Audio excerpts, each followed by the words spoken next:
sitting in, it's basically for us, for the community, for the cannabis community, for the downtown community, for people that are, sort of on the fringes of maybe cannabis can help me. You may have overheard me talking about how cannabis has, influenced my life. It's been a wellness piece for me. It helped me, come to the mental clarity to get out of, a bad relationship. Really, it was the first real benefit that I had in my life. I was like, this isn't right, and it gave me the introspection and the connection to myself to be able to do that. Medically, I don't find myself currently, needing cannabis in that way, but I understand that, and I underestimated the impact that Midtown Roots was going to have on patients. And so that's been incredibly moving, and just seeing these patients that come in every day, every week. That's why we're here, and grateful that we have this space to share with you guys, to share with them, whether we're promoting physical well-being with yoga, mental well-being with a meditation class, nutritional well-being with a nutrition class where you can weave cannabis into it. All those pieces, financial well-being, helping people get a handle on their budgets. That's the kind of stuff that we're going to have in here, because we see well-being and a happy life as this holistic picture that involves so much more than just a couple of things. Our whole lives we can gear a little bit more towards well-being, and cannabis can play a role in almost all of those pieces. And for people that know, no explanation is necessary. And for people that don't, you really need to sort of come on in. The water's fine. We're ready. We're ready for you guys to come play with us and live a life that is enriched by cannabis. So that's kind of what we would love to do here. That's what I would love to do here. I'm a marketing manager. I don't think that I said that. I like to not identify with a position and try to just bring how I feel to people. But I'm super, super, super grateful to have all of you guys here. What a cool turnout to see all these people here. We've had 6 people, 8 people, 10 people in these yoga classes that we've been having. Please come back to that. It's a $10 drop-in, and $5 of that you can use as a credit at the dispensary same day. So super cheap. We're here for you guys. I'd love some feedback, about the space. This is going to be changing over the next 30 days too. We're going to be, it's unfinished right now is where it's at. We're going to do a new floor, a new ceiling, and throw a TV up here for moments like this when you have a presentation. So until that happens, I'm humbled that you guys are here. Grateful to see all your faces, and I'm looking forward to everything that we have coming. We are very thankful for you. We really appreciate it. We're moved from a patio now to 4 walls and the ceiling.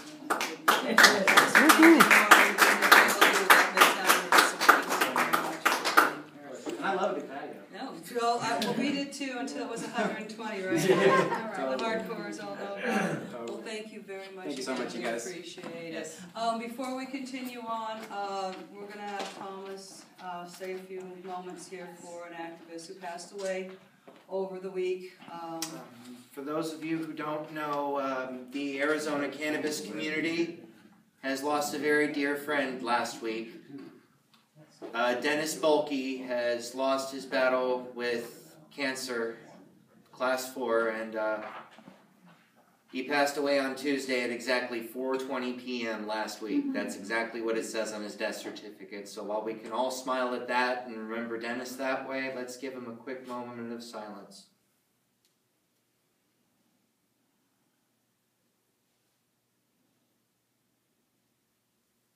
Okay, so without further ado, I know a lot of you in here aren't really big fans of Jeff Flake. So I found a Republican, or I should say a Republican found me, and said he was running against Jeff Flake and was also pro-marijuana. I'm thinking to myself, this is Ron Paul status. We have to have this guy. Please welcome to our stage, Mr. Craig Britton.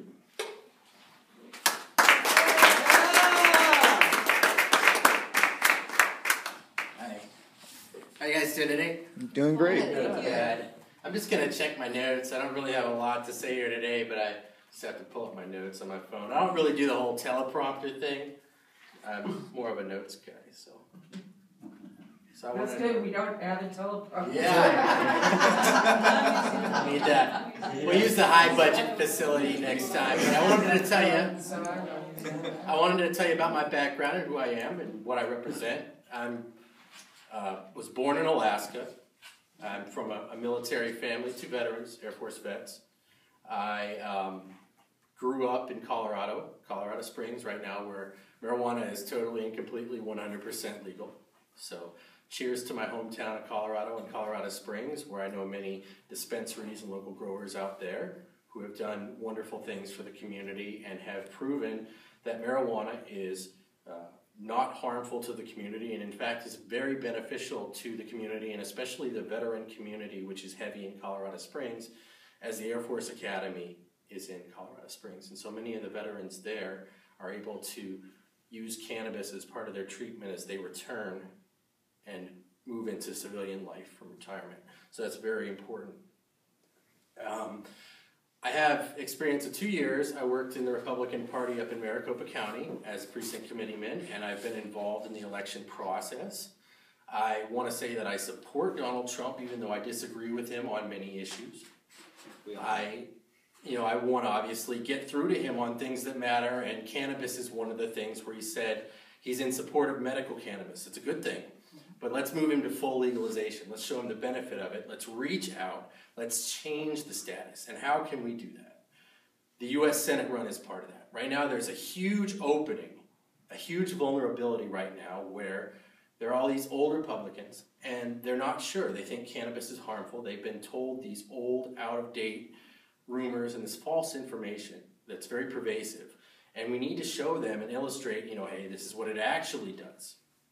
Okay, so the people I represent, and that's what I want to talk about next, is who am I doing this for? First of all, it's the veterans. It's obviously the veterans. We have an out-of-control, spiraling rate of veteran addiction and suicide. The opioid crisis is out of control. It's insane. It's been talked about by all sides of the aisle. Everyone wants a hard and fast solution to this opioid crisis that's killing our people and killing our veterans. Now, it's associated with healthcare, so we obviously have to fix healthcare too. But a big solution is, and we had a study come out last month that showed us that up to 40% and 34% on average of people who were on opioids but tried cannabis were able to kick drugs altogether within the span of 6 months. Complete sobriety just by using marijuana. And some of these folks were on meth, some of these folks were on crank and crack and some of the harder street drugs. Others were on OxyContin and some of the pervasive prescription drugs. OxyContin is one of the top killers in the U.S. Non-steroidal anti-inflammatory drugs, NSAIDs. So aspirin and all of the painkiller class drugs, these kill up to 17,000 people per year right now. So and you can buy most of them at your local over-the-counter grocery store. You can get NSAIDs at Walgreens or Walmart or wherever. But you should be able to get cannabis that easily, in my opinion, because it's safer. It's less harmful. We had 2 total deaths in Germany in the past 50 years, where they had 2 recorded deaths, and we found out later that the people had underlying heart conditions. So marijuana was only a trigger in the case of extreme cardiopulmonary failure. But for the rest of the country and the rest of the world, there have only been those 2 reported deaths in 50 years. Imagine if we could show that kind of safety and that kind of benefit to society, how many lives we could save and how many lives we could change. Now, I want to talk about reforming drug laws. And first of all, I want to talk about the constitutional amendment.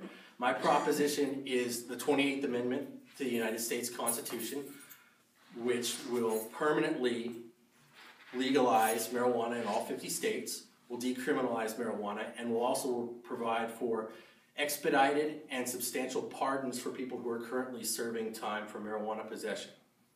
So it's not enough to just decriminalize, but I also want to release the people who are serving unjust time due to these laws. And for that stance, I've actually picked up the support of a great Canadian. Raise your hand if you know who Mark Emery is. Does anyone here know who Mark Emery is? He supports my campaign now, and I was happy to pick up that endorsement the other day, the full support of Mark Emery, the Prince of Marijuana, which actually, he served 5 years in prison for his support of marijuana, and I'm very proud to have his support. Why a constitutional amendment versus just a standard bill or a law? One, it's permanent. It's very hard to undo a constitutional amendment. Many people tried to repeal the repeal of prohibition. So when the 21st Amendment was signed, many people tried to undo that prohibition which we had ended.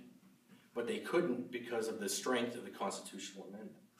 Now, if we have something like that for marijuana, it can be permanent. Permanently decriminalized in all 50 states, and we can start freeing every single last prisoner that's currently in the justice system.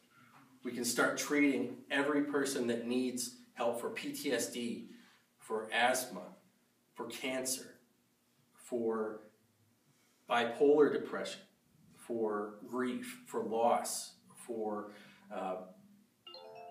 flu symptoms, for anything you can possibly imagine. There are so many great and wonderful scientifically backed, medically backed uses for marijuana. So that's the second thing. National. So the second reason is that it's national. It's for everybody. It's for all 50 states and the U.S. territories if you make a constitutional amendment. If you have a state challenge, then they can go to the district courts, and the district courts can challenge it. Like here in Arizona, we have the Ninth Circuit, and you've seen how much the Ninth Circuit has interfered with otherwise routine laws regarding marijuana. So we obviously want to take that out of their hands and have one Supreme Court decision if necessary, and have that be the law of the land. So it's national. No more of these little court disputes or squabbles. Just one case, one time, get it done. Enumerated. It's an enumerated power, which means it's guaranteed. It stands above all of the other laws. So it counts anywhere.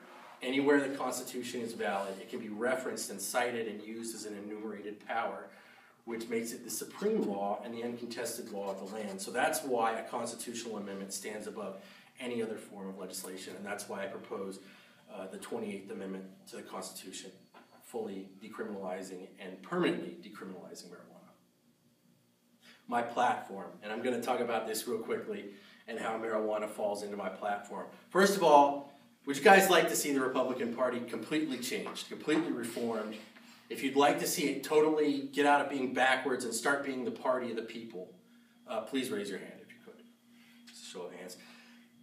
That is why I'm here, and that's why I'm running, because I want to get rid of the old backwards stereotypes, and I want to make it the party of liberty. I want to make it a forward-thinking party.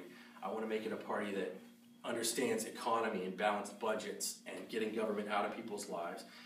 Ending the drug war is a key to that. Criminal justice reform.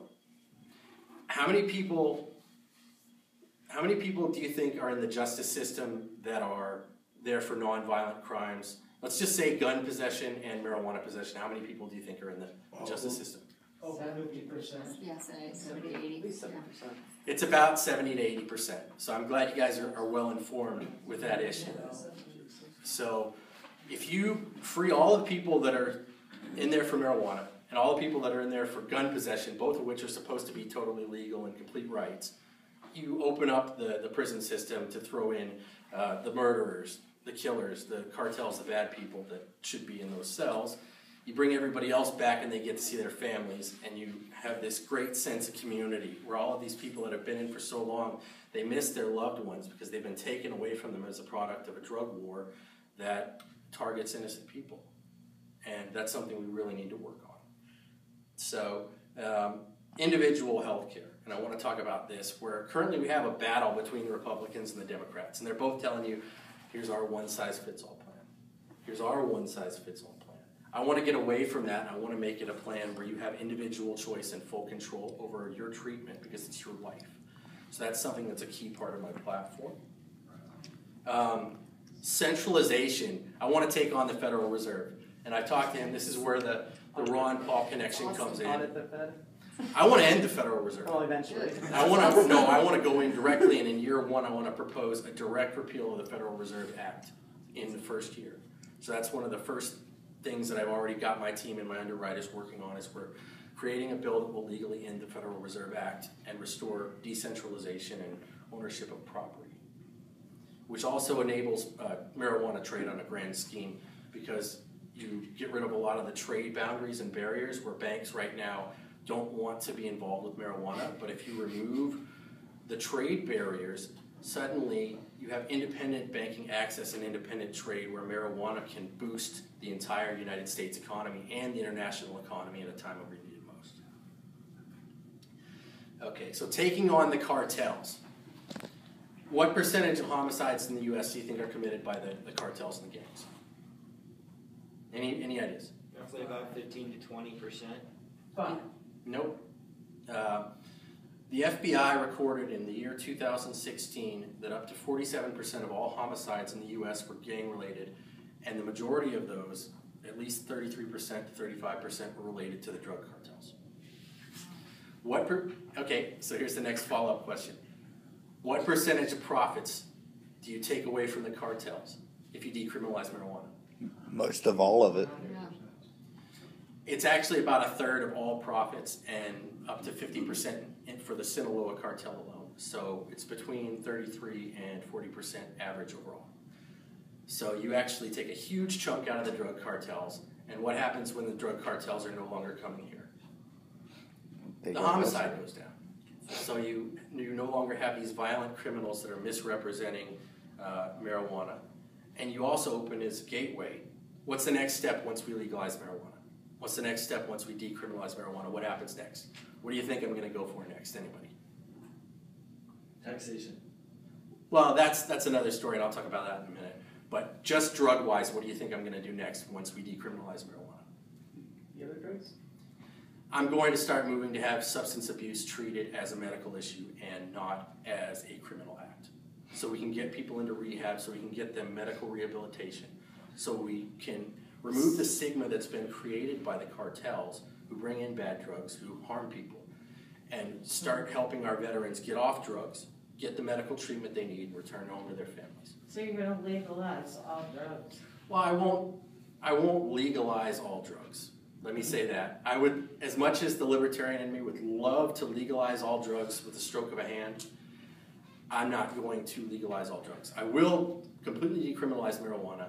I will move to have substance addiction treated as a minor infraction and not as a serious 20-year crime, to where the penalties overall should be a lot lower. So let's start there. Let's start year 1, I decriminalize marijuana.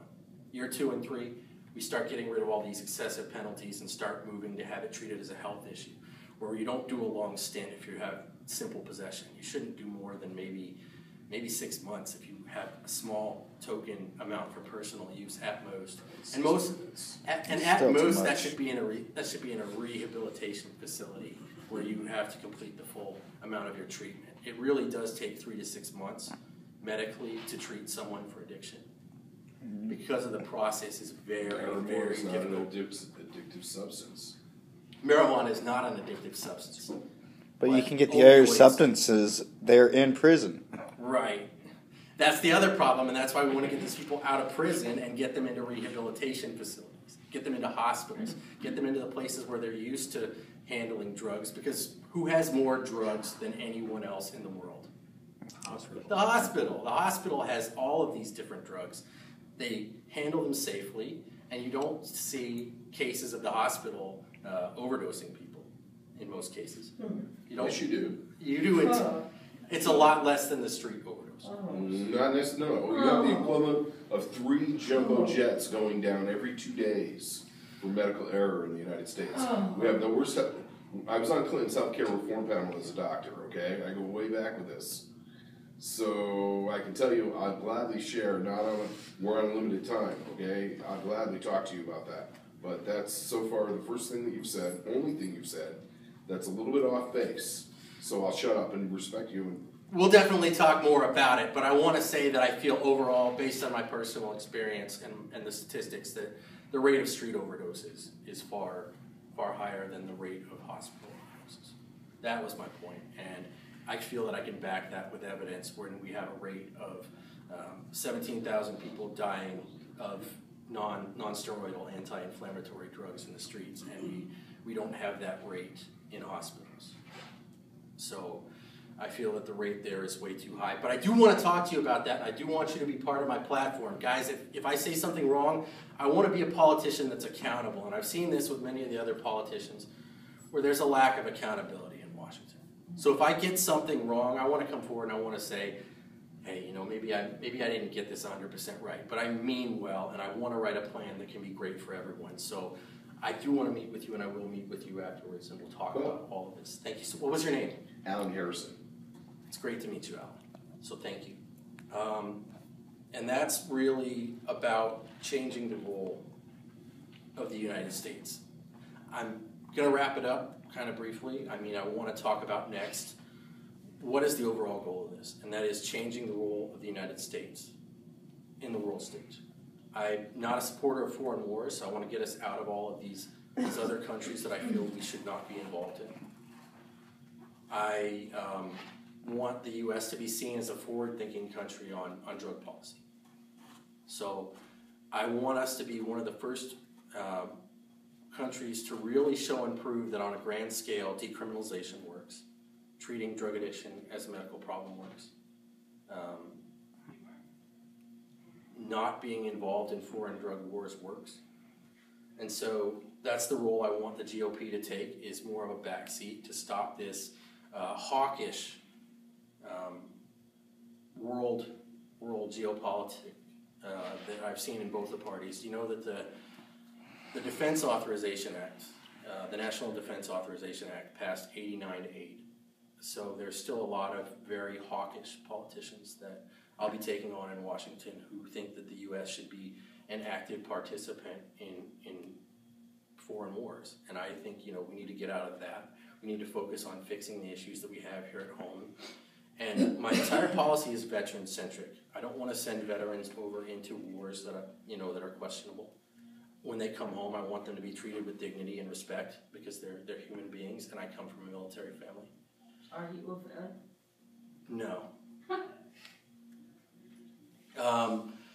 But I want them to be treated with respect, and I want to reduce the suicide rates in this country. I want to increase the rate of medical treatment. I want to reform the VA so that if you're a soldier and you come home, you're guaranteed treatment. You cannot be refused treatment in any medical facility in the U.S. for any reason. So that's something that I'm going to change for vets. And in this sense, this will be a new GOP, a different GOP than we've seen in the past 100 years. It's a GOP that comes out and talks to people. It's a GOP that listens. It's a GOP that's compassionate. It's a GOP that is not like the old backwards thinking. It's a GOP that has new ideas. It's a GOP that legitimately puts people's lives and people's backgrounds and people's jobs first, and not all of this political maneuvering and all these political point scoring efforts. So my platform is primarily based on saving lives. So anyone that wants to save lives, basically I'm looking for anybody that wants to volunteer, anybody that wants to spread the message. It's fairly simple, if you have time, you can help with petitions or make phone calls or do things of that nature. You can vote, you can donate money if you feel inclined to. Whatever you feel comfortable with, that's always what I'm about. And I want people, above all else, to communicate with me and help me shape a platform that will set the tone going forward to permanently educate people about what we should do about medicine and particularly about marijuana in this country. And I want to nationally decriminalize it because I feel it's not harmful. It's 100% safe. There are over-the-counter drugs that are rapidly killing people. And yet we have this ridiculous drug war that has been long overdue for being ended. So my goal is to end the drug war. It's to end foreign wars. It's to end the conflicts here at home. It's to make our country safer. It's to make our country better. And overall, it's to make all of our lives better. So I'd like to thank you guys so much. You guys have been wonderful. Thank you for listening. Even when I got it wrong, I will take questions. Yes, we have time for questions. Oh, yes. I have two quick ones. The first one is, government always takes forever to do anything, really. So while you're working on decriminalization, what do you think you can do about restoring our Second Amendment rights if we have a MMJ card? And then my other question is, I love the idea of moving prisoners from prison to rehab, but where do you think that funding might come from? Well, let's start with the beginning. We really do have a strong belief in gun control right now amongst some of the outsiders. But in Washington in particular, the Republican Party has kind of a mandate to restore the Second Amendment because of where they are in the party. So what I would do above all else for people who have marijuana legally is the first step obviously is to talk to the President of the United States. So I would influence and urge him strongly via my political connections to create an executive order immediately, which would indefinitely delay any action on gun control regarding marijuana users or any drug users for that matter. So I would attempt to impede any DC influence with gun control because I do not believe in gun control. I'm a strong supporter of the Second Amendment, and I believe in national open carry even because the original spirit of the Founding Fathers and Patrick Henry said that the great object is that everyone should have a firearm. So in that initial constitutional spirit, I don't feel that marijuana or any other drug should disqualify you from your constitutional rights. In fact, marijuana should be a constitutional right. With the second question, could you please repeat that again? When we're able to get some of these prisoners out of prison that were there for drug charges or gun charges and maybe get them into a rehab for drug rehabilitation, where do you think that funding might come from? Because they're not going to have the funding because they're from the prison. Prisons. I think if you take the money that's currently being wasted in our budget, we have huge, unprecedented $20 trillion in national debt. If we make huge cuts to the primary issues where we're having problems, one of them is health reform, another is military reform. If we take a serious look at what we're doing with our health and our military, Switzerland has national health care. They have everyone there has what they call universal. I prefer national, but universal health care is the same thing. They spend only 2.7% of their GDP on healthcare. The U.S. spends almost 18% of our GDP on healthcare. So we need to reform how we're spending the money because we're spending 6 times as much as a country where everyone is covered by default. We have the worst health of any developed nation. Yeah. I'm going to work with that guy, with Alan.